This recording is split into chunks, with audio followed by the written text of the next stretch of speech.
Pessoal, a gente vai entrar num assunto novo agora, mas não é novidade para vocês. Até a própria professora já foi explicar uma vez sobre esse assunto lá na Umbelina. E vamos ver se vocês compreenderam então essa parte de geometria, né? Para a gente começar a falar sobre geometria, tem três situações que são fundamentais. A primeira delas é o ponto. Eu coloquei ali no documento a primeira página do nosso livro falando sobre esse assunto. Eu quero que vocês façam a leitura certinho do que está no livro, mas eu vou frisar o que eu acho que faltou da explicação, tá? O ponto, quando eu faço essa partezinha aqui com a minha caneta, ó, é inevitável que eu faça ele tão pequenininho que eu não consiga expressar nenhum tipo de dimensão. Mas a gente tem que ter sempre na nossa cabecinha, o ponto, ele não tem largura, ele não tem comprimento, ele não tem altura. A gente fala que ele é adimensional. O que significa isso? Não tem dimensões. Então, o pontinho é só o pontinho mesmo. Quanto mais pequenininho a gente conseguir fazer, mais precisa a gente estar marcando esse ponto, tá? O que a gente precisa saber, então? A respeito do ponto. Ele é o início de tudo, é a partir dele que a gente constrói as nossas retas, a partir dele que a gente constrói os nossos planos, e assim a gente consegue construir a nossa figura tridimensional. Só que ele mesmo, por si só, não tem dimensões. Como é que a gente faz a representação de um ponto, se eu tiver que escrever ele no meu caderno? A gente representa ele por letras maiúsculas. Ah, então esse aqui é o ponto A, ou ele é o ponto B. A gente usa as letras maiúsculas do nosso alfabeto, tá?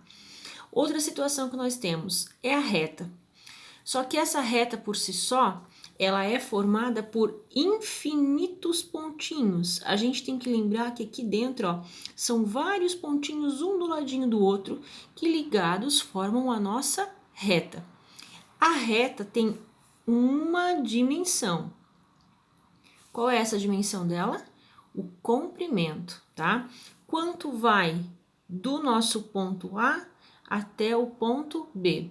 E essa medida de comprimento, a gente atribui ela ou em milímetros, ou em centímetros, ou em metros, ou em quilômetros.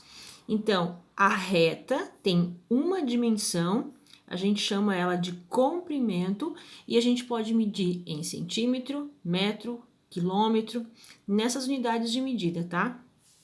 Dentro da reta, nós temos três divisões: a reta por si só, o segmento de reta e a semi-reta. Qual a diferença entre eles? Por exemplo, quando eu pego um segmento de reta, a gente tem que lembrar que as retas elas são infinitas, tá? Se eu corto essa reta em pedaço, ó, eu digo, ó, vai do pedacinho A até o pedaço do ponto A, desculpa, até o ponto B, a gente tem um segmento de reta.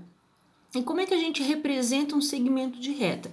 A gente pega os pontinhos, ó, vai do A até o B, e a gente faz esse tracinho em cima. Do ponto A ao ponto B é o nosso segmento de reta. Notem que não tem flechinha nos cantinhos, ó. Por quê? Começa no A, termina no ponto B.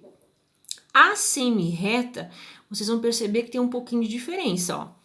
Começa no ponto A, ela para no ponto B, mas a reta por si só continua. Então, semi é como se fosse uma parte da reta. Como é que fica a representação, ó? Começou no ponto A, então aqui no ponto A não tem flechinha.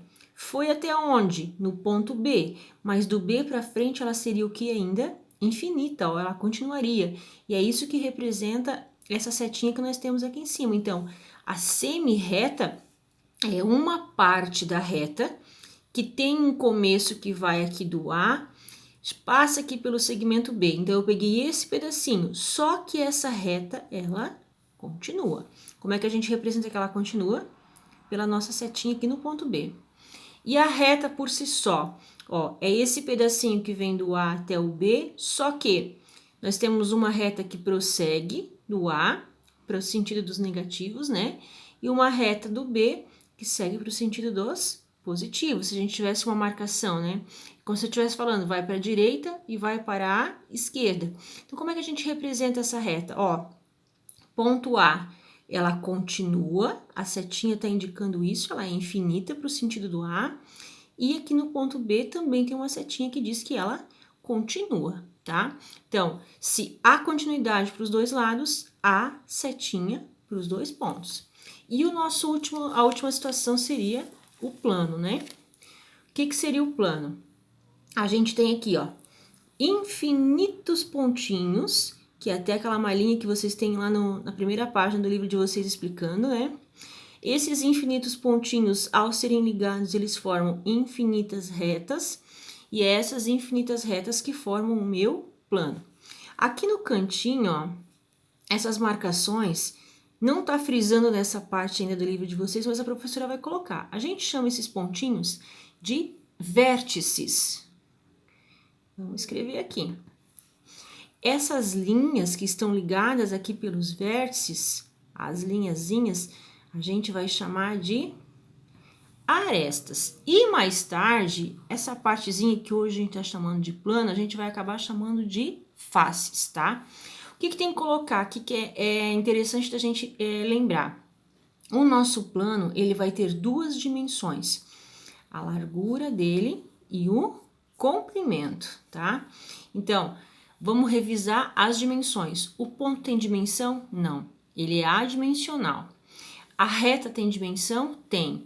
Uma, o comprimento dela. E o plano tem dimensão? Sim, duas. A largura e o comprimento. Só que ele não tem altura. Se a gente pensar, por exemplo, numa folha de papel, a gente tem que analisar somente a largura e o comprimento dela. A gente tem que imaginar que ela não tem nenhum tipo de espessura, tá? Quando a gente coloca uma espessura nela, a gente já está falando de uma figura tridimensional. E, na verdade, o plano não é isso. Ele só tem largura e comprimento. E ele é representado por letras do alfabeto grego. Eu tentei reproduzir aqui o alfa, o beta e o gama, tá? E esse meu plano, eu chamei ele de plano alfa. É só pra gente ter uma linguagem para diferenciar certinho cada um deles.